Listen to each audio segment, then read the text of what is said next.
Di pa ako nakapag-alaga ng panibagong baboy guys, gawa ng budget, kinapos sa budget.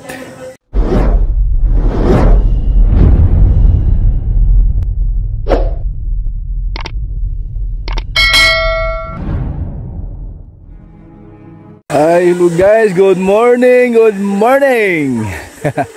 Parang brigada eh. So guys, ito naman yung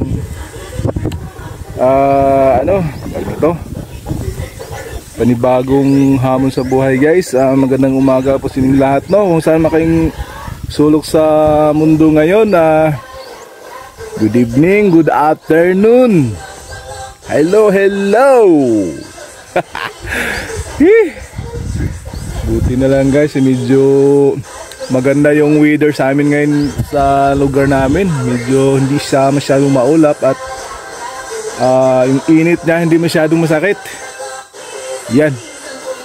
So guys, naglilinis-linis na naman ako nito. Ito yung daily routine ko. Itong puno na mangga namin, medyo umuki na yung kulay na kasi yung dahon hindi yung naninilaw.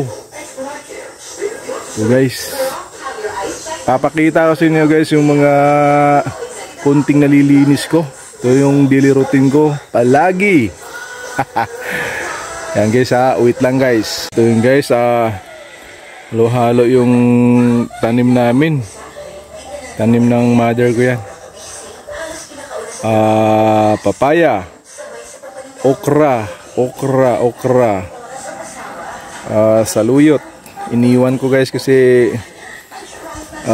mainam din naman yan eh, halo sa sabaw. Yan, tanglad guys, or ano ba tawag nan? Lemongrass. Yan.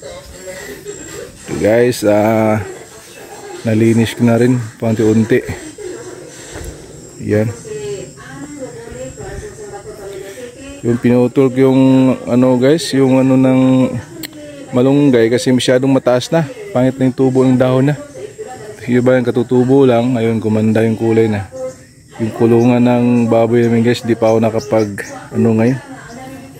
Di pa ako nakapag-alaga ng panibagong baboy guys, gawa ng budget, kinapos sa budget. Ayan. Ayan yung guyabano, saging, avocado. Ito.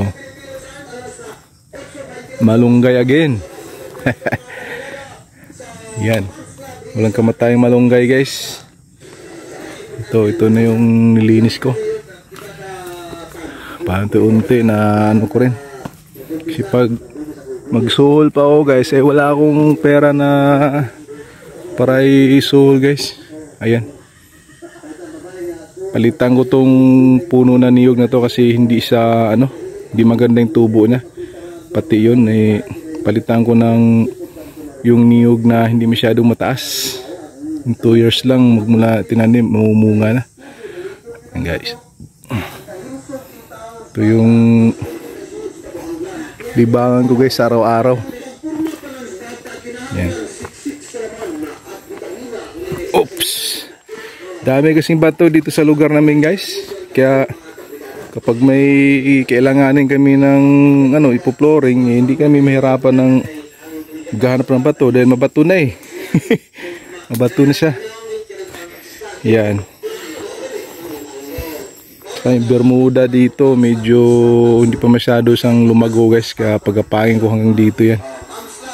Okay, yan dito guys, iba na may-ari yan, sa kamag-anak na namin yan.